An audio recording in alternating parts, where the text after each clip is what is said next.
On ne sait pas de quel côté va retomber la pièce. C'est un conseiller de l'Élysée qui s'exprimait ainsi jeudi dans Le Parisien. Qu'allait choisir le chef de l'État? Un confinement dur, un confinement doux? Jusqu'à la dernière minute, nous dit-on, jusqu'à la dernière seconde, le président a hésité. Quel serait cette fois, je cite toujours, le pari d'Emmanuel Macron? Pour l'instant, c'est du 50-50, confiait son entourage. Et donc cette phrase, on ne sait pas de quel côté va retomber la pièce.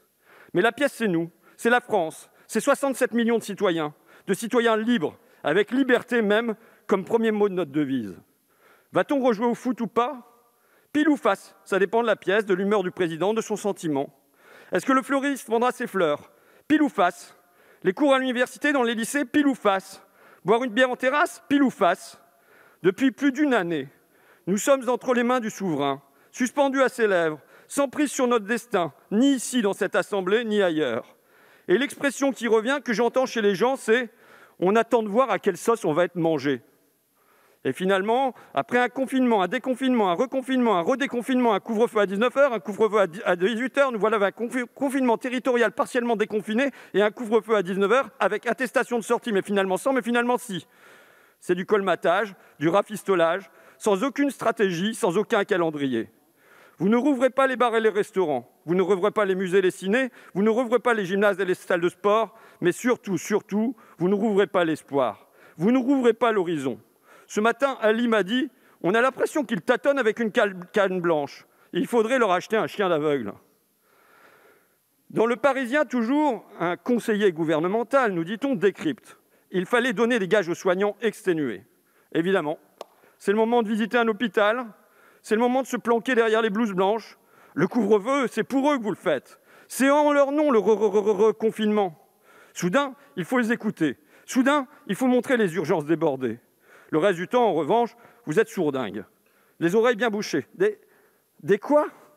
Des lits? Comment ça, des lits?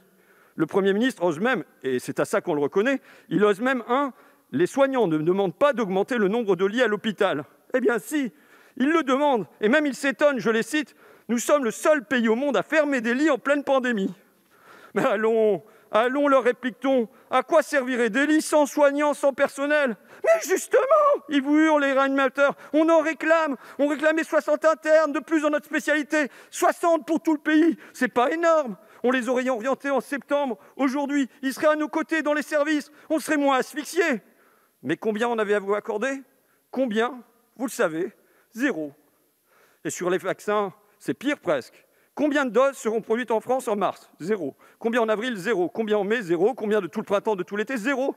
0 souveraineté. Nous devons attendre les doses qui ne viennent pas, que Pfizer ou Moderna veulent bien nous livrer, et sans même réclamer pour les Français la levée des brevets à l'OMC.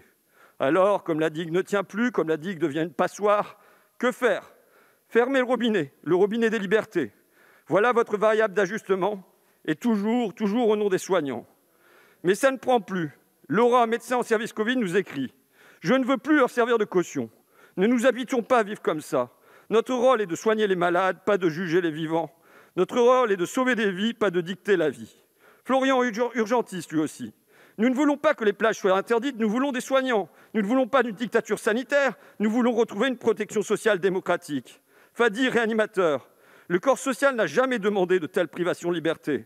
Le gouvernement utilise la saturation des hôpitaux pour justifier des mesures liberticides et infondées. » Comme Laura, comme Florian, comme Fadi, comme ses soignants, votre discours, je ne l'accepte plus. Comme des millions de Français qui se faufilent dans les rues, qui se retrouvent en cachette, je n'obéirai plus. Je ne reconnais plus votre autorité. Au nom de la vie, vous devenez mortifère.